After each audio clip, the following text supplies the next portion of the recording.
ሰላም ለእናንተ ይሁን ውድ የዩቲዩባችን ቤተሰቦች እንደምን አላችሁ? ዛሬ በጣም ልብ የሚሰብር እጅግ ብዙዎቻችን የደነገጥንበትን ዜና ይዘንላችሁ ነው የቀረብነው።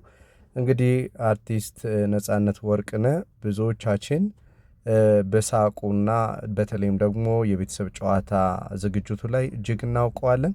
ከዛም ባለፈ ደግሞ በርካታ ፊልሞችን በመተወን የሚታወቅ ድንቅ አርቲስት ነበረ። እንግዲህ ላለፉት አመታት በርካታ ስራዎችን እንደሰራ የሚነገርለት ድንቅ እንቁአችን ዛሬ ህይወቱ ማለፉን ነው የሰማነው። ህይወቱ በምን እንዳለፈ ስቲል እስካሁን የተጣራ ነገር ባይኖርም ህመሙን ደብቆ የሚወደውን ሙያ ሲከውን እንደነበረ ከተለያዩ ምንጮች እየተነሳ ያለበት ሁኔታ ነው ያለው።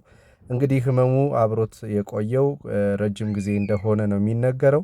ይህንንም ልብ ያለ አንድ የፌስቡክ ተጠቃሚ ከዚህ ቀደም ነጻነት ወርቅነህ የታመመ ይመስለኛል የሚል ስጋቱን አቅርቦ እንደነበረ ብዙዎቻችን የምናስታውሰው ነገር ነው።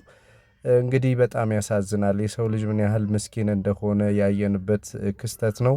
መቼና እንዴት ህይወታችን ሊያልፍ እንደሚችል ማናችንም አናውቅምና በተቻለን መጠን ቅንነትን፣ በጎነትን፣ ለሰዎች መትረፍን ቅድሚያ አድርገን መኖር እንዲሆንልን ለማለት እንወዳለን።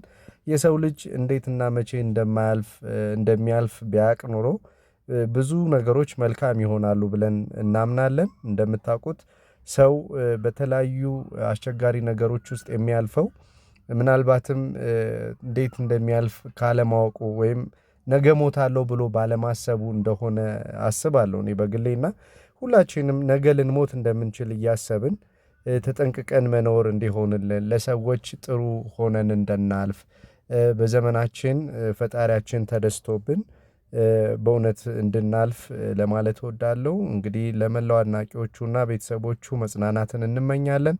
እንግዲህ እግዚአብሔር በገነት ያኑረው፣ ነፍስ ይማር ነው መቼስ የሚባለው። ሌላ ምን ማለት እንችላለን? እንግዲህ እግዚአብሔር አዋቂ ነው።